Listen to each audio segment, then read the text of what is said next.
fut créé bien avant l'homme, d'un feu sans fumée, invisible aux yeux des mortels.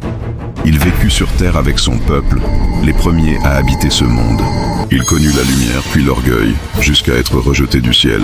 Il fut le premier à défier l'ordre d'Allah, et son nom marqua l'histoire des djinns. Mes frères, mes sœurs, laissez-moi vous raconter aujourd'hui la première partie d'une série d'histoires sur les djinns. Avant qu'Adam ne soit créé, la terre n'était pas vide. Allah avait déjà créé un autre monde, un peuple invisible, les djinns. Le tout premier d'entre eux s'appelait Soumia. Il fut créé à partir du feu sans fumée, une flamme pure et vive. De Soumia naquirent des générations entières de djinns. Ils vécurent sur terre, se multiplièrent, bâtirent, prièrent. Pendant un temps, ils vivaient en paix.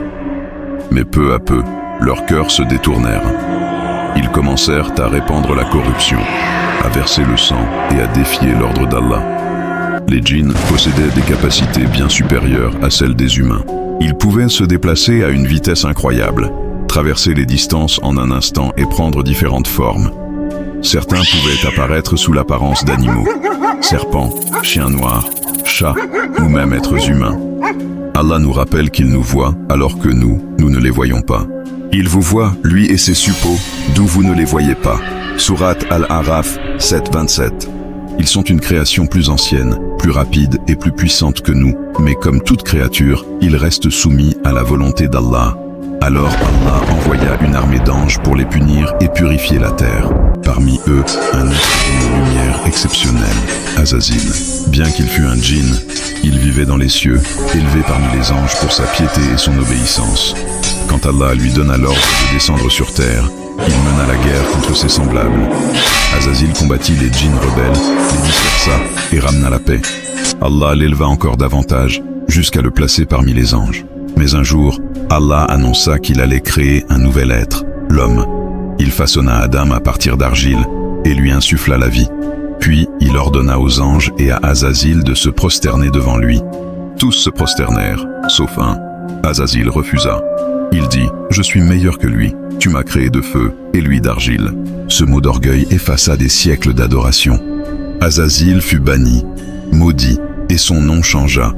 Il devint Iblis, le rebelle, celui qui jura de détourner les enfants d'Adam jusqu'à la fin des temps. Alors Allah le chassa des cieux et le fit descendre sur terre pour qu'il rejoigne son espèce, les djinns, parmi lesquels il devait désormais vivre jusqu'au jour du jugement. C'est là que tout commença.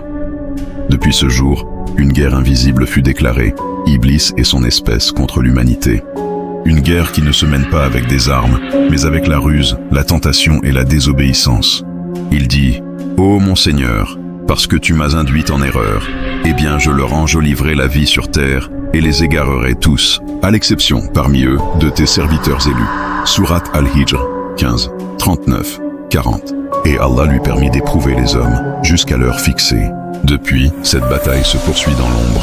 Les djinns et les hommes partagent la même terre, mais pas le même destin. Les uns marchent dans la lumière, les autres dans le feu. Et chaque âme humaine est un champ de bataille entre les deux. Ainsi, bien avant notre création, un autre peuple avait connu la terre. Les djinns, enfants de Soumia, furent les premiers à fouler ce monde. Leur histoire, comme la nôtre, commença dans la lumière, mais sombra dans l'orgueil. Et jusqu'à aujourd'hui, ils vivent parmi nous, invisibles, témoins silencieux d'un passé oublié. Le Coran parle d'eux dans la sourate Al-Jinn et Allah dit « Je n'ai créé les djinns et les hommes que pour qu'ils m'adorent. » Sourate Ad-Dariyat 51-56. Et toi, crois-tu au monde des djinns? Si cette histoire t'a captivé, abonne-toi pour découvrir la suite des récits sur les djinns, laisse ton avis en commentaire, like la vidéo pour soutenir le travail et partage-la à ceux qui, comme toi, veulent comprendre ce monde invisible que peu connaissent vraiment.